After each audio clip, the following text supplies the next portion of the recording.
नमो नारायण। जय गौ माता, वंदे मातरम, माँ भारती को प्रणाम और पुनः हृदय से ओम शम शनिश्चराय नमः। गुरुमंत्र विद्यार्थी महाराज के सभी मित्रों को हृदय से नमो नारायण। आपके सामने वृषभ राशि वालों के लिए अप्रैल 2021 कैसा रहेगा इस विषय को लेकर हूं।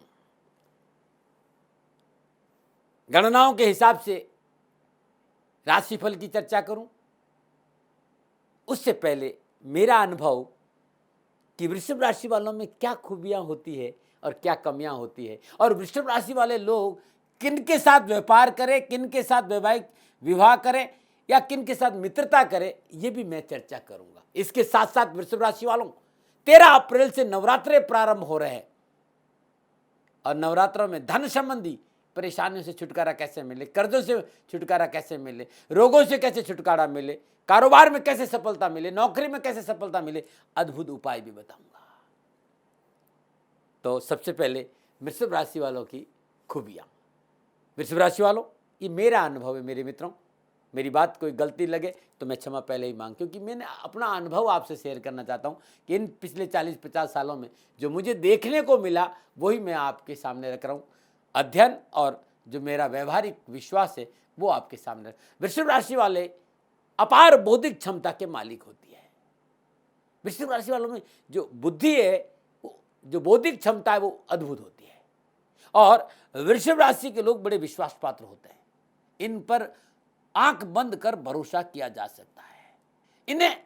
इनके भीतर में सहन करने की क्षमता बहुत होती है और अपने सिद्धांतों के प्रति बहुत गंभीर होता है। इनके अंदर असीम ऊर्जा का भंडार होता है और इनकी कार्य क्षमता गजब की होती है। असूलों के बड़े पक्के होते हैं और बोलने की कला में बड़े माहिर होते हैं। वृषभ राशि के लोग दूसरों के दिलों पर राज करने वाले होते हैं भाई। अपनी पर्सनैलिटी, अपने रूप और रंग की प्रति, अपनी मतलब क्या कहते हैं, मेकअप की प्रति बड़े संवेदनशील होते हैं। उन्हें ये कैसे दिखे ये इनका विशेष ख्याल रहता है। बन ठन के रहना, सुंदर दिखना इनकी विशेष खासियत होती है वृषभ राशि वालों की। क्या कमियां हैं वृषभ राशि वालों की? थोड़ा सा आलस जरूर रहता है, लेकिन आलसी कहलाना इन्हें कतई पसंद नहीं है। खुद तो बहुत अच्छे रहेंगे लेकिन चीजों को यहां वहां बिखेर कर रखना इनकी आदतों में शामिल होता है। एक बहुत बड़ी कमी वृषभ राशि वालों में यह है कि सब लोगों का फोकस अपनी ओर ये चाहते हैं और मित्र मंडली में यदि इन्हें कोई प्राथमिकता नहीं दे तो ये बहुत जल्दी उनसे नाराज भी हो जाते हैं। ये कमियां इनके लिए बड़ी नुकसानदायक है। अब वृषभ राशि के जातक किनसे मित्रता करें, किनसे विवाह करें या कारोबारी संबंध किनसे बनाए, कौन सी राशि इनके लिए अच्छी रहेगी? वृषभ राशि के जातक कार्य की मंद गति के कारण मेष राशि के जातक के साथ इनका बन पाना बड़ा कठिन, क्योंकि मेष राशि की प्रवृत्ति बहुत जल्दी काम करने की है। ये दोनों एक साथ पटरी पे आसानी से नहीं बैठ पाते हैं इस बात, क्योंकि मेष राशि वाले तुरंत धैर्य खो देंगे और ये बड़े आराम से काम तो वृषभ और मेष राशि वालों में पटरी बड़ी मुश्किल से बैठती है। वृषभ राशि के जातक के साथ वृषभ राशि की बहुत अच्छी पड़ती है। हाँ, लेकिन ये मैंने देखा है भाई, क्योंकि दोनों में ईर्ष्या और अधिकार की भावना समान होती है। थोड़ी सी चोट, कई बार भयंकर तूफान भी वृषभ राशि के जातकों में हो जाती है। वृषभ राशि और मिथुन राशि में तालमेल इतना अच्छा नहीं रहता, क्योंकि मिथुन राशि वायु तत्व वाली चंचल प्रकृति की राशि और वृषभ राशि स्थिर और गंभीर प्रकृति की राशि। वृषभ के लिए मिथुन को एक जगह रोक कर रखना बड़ा कठिन होता है। अब बात करते हैं वृषभ और कर्क की। वृषभ राशि वालों के लिए, कर्क राशि वालों के लिए के साथ सहजता से आकर्षित हो जाते हैं, क्योंकि कर्क राशि जल तत्व की राशि है। वृष के साथ बहुत सहजता से आकर्षित हो जाएगी और वृषभ और कर्क राशि में संघर्ष की संभावना कम रहती, तो इनमें तालमेल अच्छा रहेगा। सिंह अग्नि तत्व की राशि है। इनका वृषभ राशि से मेल और टकराव और विरोध हमेशा बना रहता है और ये संबंध अधिक आगे शायद ही बढ़ पाता है, ऐसा मैंने देखा है। सिंह और वृषभ में व्यावसायिक संबंध, वैवाहिक संबंध या मित्रता में हमेशा उठापटक रही है। कन्या और वृषभ का मेल अनेक बातों में समान दृष्टिकोण रखेगा, परंतु उनमें भावनात्मक अंतर होने से संबंधों में धैर्य और संयम की जरूरत होगी। कन्या और वृषभ में बहुत सी बातें समान हैं, लेकिन धैर्य रखना बहुत जरूरी दोनों को, और संयम रखना बहुत जरूरी होगा। तुला राशि और वृषभ राशि के जातक जातिकाओं में भावनात्मक पक्ष बहुत समानता होती है। कुशलता एवं कूटनीति से ये दोनों आदर्श संबंध बनाकर व्यवसाय में आगे बढ़ सकते हैं, सांसारिक जीवन अच्छा जी सकते हैं, और मित्रता भी इनकी आपस में अच्छी हो सकती है। वृश्चिक, मकर और मीन राशि के साथ वृषभ राशि के जातक जातिकाओं का संबंध बहुत ही अनुकूल रहता है, वृश्चिक राशि के साथ, मकर राशि के साथ और मीन राशि के साथ। परंतु धनु राशि के साथ मेल अत्यंत ही बेमेल सिद्ध होगा, क्योंकि वृषभ स्थिर राशि है, सुस्थिर जीवन की कामना रखता है, परंतु धनु जो राशि है वो चंचल है, परिवर्तन पसंद करता है, इसलिए परेशानी आ जाती है। कुंभ और वृष का मेल दो अत्यंत हठी राशियों का मेल होने के कारण दोनों पक्ष अपनी बातों में अडिग रहेंगे और झुकना दोनों को पसंद नहीं, इसलिए परेशानी आ जाएगी। ये था 12 के 12 राशियों का वृषभ राशि से मेल, किसके साथ बैठेगा और किसके साथ नहीं बैठेगा। अपना अनुभव रखा भाई, जरूर थोड़ी मानना, मैं तो अपनी बात रख रहा हूं आपके सामने। नंबर 9, अब वृषभ राशि वालों के लिए अप्रैल 2021 कैसा रहेगा, इस पे आओ। उससे पहले नक्षत्र गणना।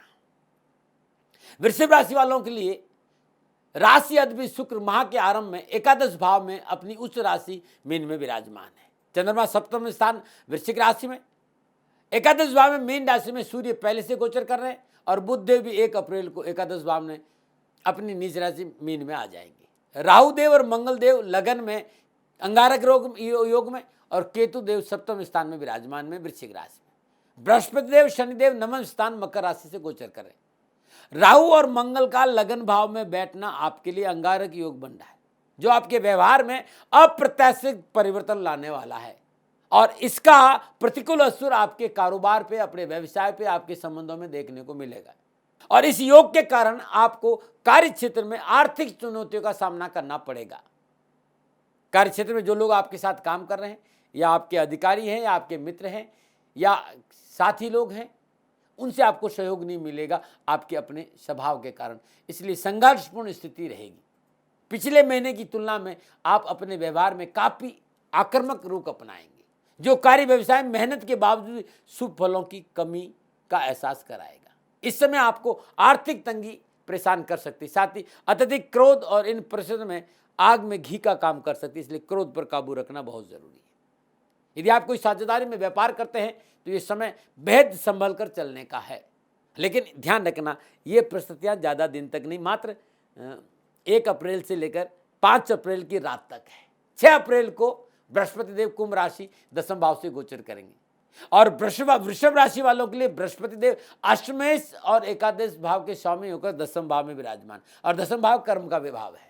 इस भाव में बृहस्पति का गोचर करना धीरे धीरे परिस्थिति में परिवर्तन नजर आएगा। यह समय आर्थिक गतिविधियों को आगे बढ़ाने के लिए बेहद अनुकूल है। जब बृहस्पति राशि परिवर्तन करेंगे, वृषभ राशि वालों को कारोबार और आर्थिक दृष्टिकोण समय अनुकूल होना शुरू हो जाएगा, कार्य व्यवसाय में गति आएगी, और अपनी कार्य क्षमता में कैसे विस्तार किया जाए इस विषय पर आपके निर्णय बहुत ही सटीक साबित होंगे। 11वें भाव में सूर्य, बुध और शुक्र की युति एक से अधिक आय के साधनों का संकेत दे रही है। ये युति माह के प्रारंभ से लेकर 9 अप्रैल तक रहने वाली है। इसके अलावा भाग्य स्थान में स्वराशि मकर में विराजमान शनिदेव स्वराशि अपनी राशि में विराजमान है, और 11वें भाव को, आय भाव को देख रहे हैं, और शनिदेव का 11वें भाव को देखना, कृपा दृष्टि से देखना, कारोबार में तरक्की का ग्राफ ऊपर जाएगा। यदि आप नौकरी में है तो यह समय आपको तरक्की देने वाला है। आय से एक से अधिक साधन प्राप्त होंगे, संचित कोष में वृद्धि होगी। इस समय आपकी बिगड़ी हुई आर्थिक स्थिति पुनः पटरी पर आएगी।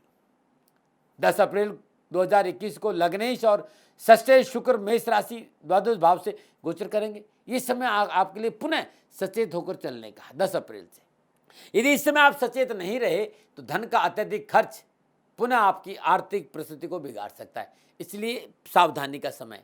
14 अप्रैल को सूर्यदेव द्वादश भाव से अपनी उच्च राशि मेष में गोचर करेंगे, और द्वादश भाव में अपनी उच्च राशि मेष में गोचर करने से सूर्यदेव चतुर्दश होकर शुक्रदेव के साथ माह के अंत तक युति संबंध में द्वादश भाव में विराजमान रहेंगे। 14 अप्रैल को मंगल देव द्वादशेश और सप्तमेश होकर मिथुन राशि दूसरे भाव से गोचर करेंगे, और ये जो समय अवधि है ये इतना अच्छा परिणाम आपको देगी नहीं। हालांकि मंगल देव के दूसरे भाव में स्थित होने से आपके व्यवसाय और कार्यक्षेत्र में सुधार तो जरूर होगा। आपको ऐसे मौके भी मिलेंगे जिसमें आप अपनी कार्यकुशलता को सिद्ध कर पाए और आपकी कार्यशीलता की वजह से बिजनेस में लाभ भी अवश्य होगा। आर्थिक तौर पर उन्नतिदायक है, लेकिन कठिन परिश्रम और संघर्ष भी है। 16 अप्रैल को बुधदेव 12वें भाव यानी द्वादश भाव में गोचर करने का आपको आर्थिक परेशानी को बढ़ाने का संकेत दे रहे। खर्चा बढ़ाएंगे, मेहनत ज़्यादा कराएंगे, संघर्ष ज़्यादा कराएंगे, दौड़ धूप ज़्यादा कराएंगे और खर्चों में अंधाधुंध वृद्धि होने का संकेत नजर आ रहा है। और खर्चों में अंधाधुंध वृद्धि होने से कारोबार में उतार चढ़ाव का सामना करना पड़ सकता है। बुधदेव द्वितीय और पंचमें होकर द्वादश भाव में विराजमान रहेंगे और बुधदेव की ये स्थिति आपके संचित कोष में बहुत बड़ा बदलाव ला सकती है। कुल मिलाकर शॉर्ट में आपसे बात करूं तो इस महीने कारोबार, आर्थिक परिस्थिति, नौकरी, आपकी व्यवहार, आपकी सोच, आपकी एकाग्रता पर निर्भर करेगी। राहु देव का माह के अंत तक लगन भाव में बने रहना आपको अपने लक्ष्य पर दृढ़ता के साथ केंद्रित करने में व्यवधान उत्पन्न कर सकता है। इसलिए लक्ष्य के प्रति सजग रहना बहुत जरूरी है। इसमें आपको यह सोचकर चलना कि सिर्फ मेहनत करने से आपको कारोबार में फायदा नहीं होगा, थोड़ा सा धैर्य और संयम भी रखना होगा। आर्थिक स्रोत बढ़ाने के लिए, आर्थिक लाभ पाने के लिए मेहनत, धैर्य, संयम के साथ साथ आपका मैनेजमेंट भी अच्छा होना चाहिए। और यदि आपने ऐसा किया तो कारोबारी स्थिति आपके लिए बेहतर हो सकती है। लेकिन उन स्थितियों को अव्यवस्थित करके किस प्रकार आगे ले जाना है, उसके लिए आपको अभी से प्लानिंग करनी होगी। इस बात का ध्यान रखें। दूसरी बात जो ध्यान देने योग्य है वो है आपको पैसा से पैसा कमाना है। पैसे से पैसे कमाया जाएगा, इस बात का भी ध्यान रखें। धन का व्यय यदि केवल भौतिक सुख साधनों को इकट्ठा करने तक सीमित रहा तो आपकी आर्थिक स्थिति बुरी तरह प्रभावित हो सकती है। इस बात को भी दिमाग में अवश्य आपको लेकर चलना चाहिए कि आप खाली सुख सुविधाओं पर खर्च करेंगे तो फिर कितना भी आ जाए कारोबार में घाटा तो होना ही है भाई। इस बात का भी ध्यान रखना पड़ेगा। पारिवारिक दृष्टिकोण से अप्रैल का महीना वृषभ राशि वालों के लिए 9 अप्रैल तक अनुकूल स्थितियों का संकेत दे रहा है। माह के आरंभ में शुक्रदेव की पंचम भाव पर सप्तम दृष्टि होने से निजी संबंधों में प्रगाढ़ता आएगी। इसके साथ ही नवम स्थान में बैठे बृहस्पति देव की नवम पूर्ण दृष्टि पंचम भाव को देख रही है और बृहस्पति देव की यह दृष्टि भी आपके सामाजिक और निजी संबंधों के लिए अनुकूल फलदायक रहेगी। 6 अप्रैल को बृहस्पति देव आपके 10वें भाव कुंभ राशि में गोचर करेंगे और 10वें भाव में विराजमान बृहस्पति देव की अपनी पंचम दृष्टि से दूसरे, सप्तम दृष्टि से चतुर्थ भाव जो सुख का भाव देखेंगे। इन सभी ग्रह गोचर के कारण पारिवारिक और सामाजिक जीवन उन्नति की ओर अग्रसर होगा। पारिवारिक सदस्यों का सहयोग मिलेगा, पारिवारिक परेशानी से मुक्ति मिलेगी। मित्रों और पारिवारिक सदस्यों का व्यवहार काफी सकारात्मक और सहयोगी बना रहेगा। व्यक्तिगत जीवन के लिए यह समय आपके लिए बहुत अनुकूल साबित होगा। जीवन साथी से आपके रिश्ते सुखद होंगे। आप भी सभी पारिवारिक सदस्यों के साथ खुश रखने की कोशिश करेंगे। हाँ, आपके छोटे भाई बहनों के साथ आपके संबंधों को लेकर कुछ निराशा हाथ लगेगी, परंतु घर के बड़े बुजुर्गों का सहयोग आपको भरपूर मिलेगा। माह के आरंभ से माह के मध्य तक जीवन साथी के प्रति संभल कर व्यवहार करने का संकेत नजर आ रहा है। दाम्पत्य संबंधों में संवेदनशील बने रहना बहुत जरूरी होगा। जीवन साथी से मतभेद न हो, इस बात का ध्यान, और मतभेद हो जाए तो हो जाए, मनभेद नहीं हो, इस बात को गांठ बांध लेना। नमन है रहे, नमन है। और बात करते हैं स्वास्थ्य की। स्वास्थ्य की दृष्टिकोण से देखा जाए माह आरंभ से लेकर माह अंत तक राहु और केतु आपके लगन और सप्तम भाव में विराजमान रहेंगे और यह स्थिति 13 अप्रैल तक है, क्योंकि साथ में मंगल भी है। तो मंगल देव और राहु की सप्तम पूर्ण दृष्टि सप्तम भाव पर रहेगी। 13 अप्रैल तक स्वास्थ्य संबंधी परेशानियों का सामना करना पड़ सकता है। ये परेशानियां शारीरिक कम में, मानसिक ज्यादा रहेगी और मानसिक परेशानियां किसी शारीरिक कष्ट के रूप में उभर कर सामने आ जाए ये अलग बात है, लेकिन मानसिक परेशानियां ज्यादा है।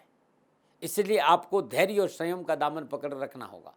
अपने व्यवहार में क्रोध और अहंकार की भावनाओं को नियंत्रण करके चलना होगा। स्वास्थ्य संबंधी अनुकूल फलों की प्राप्ति के लिए आपको अपने स्वभाव में परिवर्तन अवश्य लाना होगा। 14 अप्रैल 2021 को मंगलदेव मिथुन राशि से गोचर करेंगे, आपको राहत मिलेगी, परंतु फिर भी स्वास्थ्य के प्रति विशेष सावधान रहना होगा आपको, क्योंकि स्वस्थ रहकर ही आप अपनी क्षमताओं का पूरा उपयोग कर सकते हैं। बिकॉज हेल्थ इज वेल्थ, ये ध्यान रखिएगा, health is wealth. So take care of your health. ये ध्यान रखने वाली बात थी जो मैंने आपके सामने रखी। और अब मैं आपको उपाय बता रहा हूँ वृषभ राशि वालों कि हर रोज प्रातःकाल अपने इष्ट देवता को केसर का तिलक करें और अपने भी भाल पर केसर का तिलक करेंगे तो बहुत अच्छा रहेगा। वृषभ राशि वालों, बुधवार के दिन प्रातःकाल नित्य कर्म स्नान उपरांत भगवान सूर्य को जल देने के बाद ओम गंग गणपते नमः इस मंत्र का जाप करते हो गणपति की सिर चरणों में हरी इलायची की माला अर्पित करने से पूरा महीना आपके लिए खुशियों से बीतेगा। नमो नारायण। 13 अप्रैल से नवरात्रि प्रारंभ हो रहे हैं। धन संबंधी परेशानियों के निवारण के लिए, कर्ज संबंधी परेशानियों को निवारण के लिए, पारिवारिक संबंधी परेशानियों को निवारण के लिए, शिक्षा संबंधी परेशानी, जीवन की कोई भी आपको परेशानी है तो वृषभ राशि वालों नवरात्रि के 5वें दिन अपने पूजा स्थान में श्रद्धापूर्वक मां कात्यायनी की तस्वीर को स्थापित करें। जल गंगा जल पंचामृत से पवित्र करें। ये पूजा नवरात्रि के 5वें दिन प्रारंभ करें, लगातार 11 दिन करनी। जल गंगा जल से पंचामृत पवित्र करने के उपरांत श्रद्धापूर्वक पंचोपचार पूजन करिए, धूप दीप नैवेद्य पुष्प और अक्षत अर्पित करिए और लगातार 11 दिन अखंड ज्योत आपको जलानी। 1.25 किलो अखंडित चावल, खंडित चावल अखंडित चावल सफेद कपड़े में बांधकर पोटली बना दीजिए और माई के चरणों में रख दीजिए। मिट्टी के पात्र में 1.25 किलो दूध। ऐसा नियमित 11 दिन आपको करना। हर रोज जो मंत्र मैं बता रहा हूं शाम को सूर्यास्त से ठीक 40 मिनट बाद ये पूजा प्रारंभ करनी है हर रोज। और मंत्र है ओम ऐं ह्रीम क्लीम चामुंडाय विचे ओम कात्यायनी देवी नमः। इस मंत्र का 108 बार जाप करें और माई के श्री चरण में मोगरे के पुष्प अर्पित करें। पूजा के उपरांत दूध को कुत्तों को पिला दें और चावल पूजा स्थान में रहने दें। दूसरे दिन चावल प्रातःकाल किसी गरीब निर्धन कंजक कन्या को दान में दे दीजिएगा। जीवन खुशियों से भरा रहेगा। मंत्र आप एक बार पुनः सुनिए। ओम ऐं ह्रीम क्लीम चामुंडाय विचे ओम कात्यायनी देव्ये नमः। इस मंत्र का 108 बार जाप करते हुए मोगरे के पुष्प अर्पित करिए और ये 11 दिन आप पूजा कर दीजिएगा। धन संबंधी, कर्जे संबंधी, परिवार संबंधी, स्वास्थ्य संबंधी कोई भी परेशानी होगी उससे आपको छुटकारा मिल जाएगा।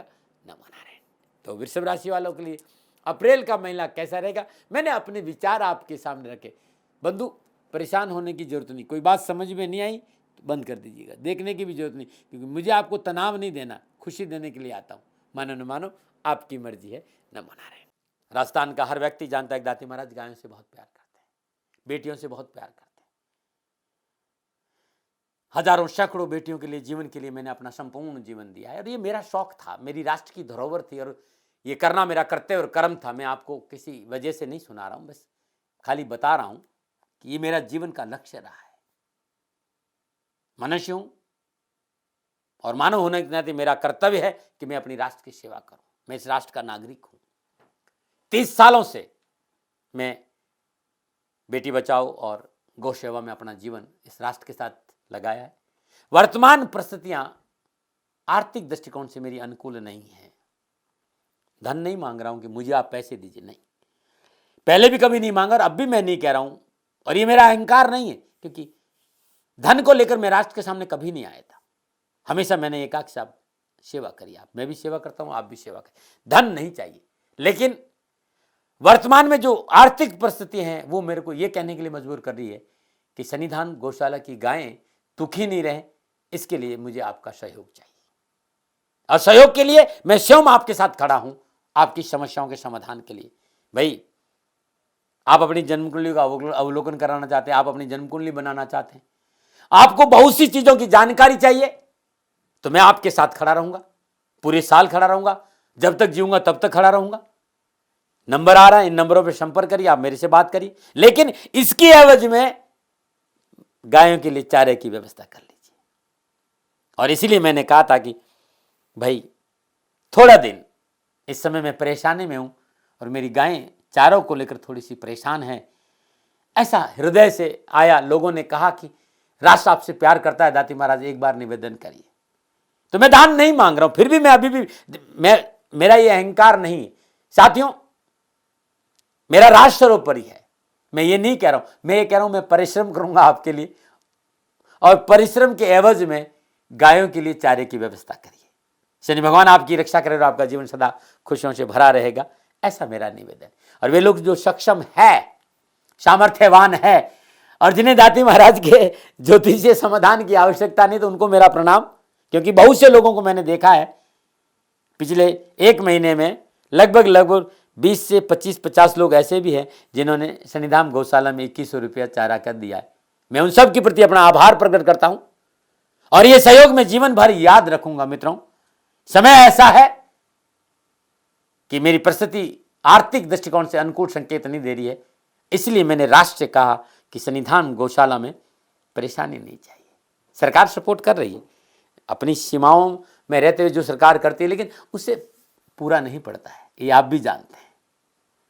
शासन की अपनी एक सीमा है और अपनी मर्यादा है और शासन के पास और बहुत से काम है। लेकिन फिर भी मैं आप सभी का धन्यवाद देते हुए हृदय से पुनः एक बार निवेदन करना चाहता हूं कि आपको लगता है कि दाती महाराज के साथ शनिधाम गौशाला में खड़ा रहना है, तो नंबर है, जरूर सहयोग करें। मेरा कोई दबाव नहीं है, प्रार्थना थी। ओम नमो नारायण। ओम नमो।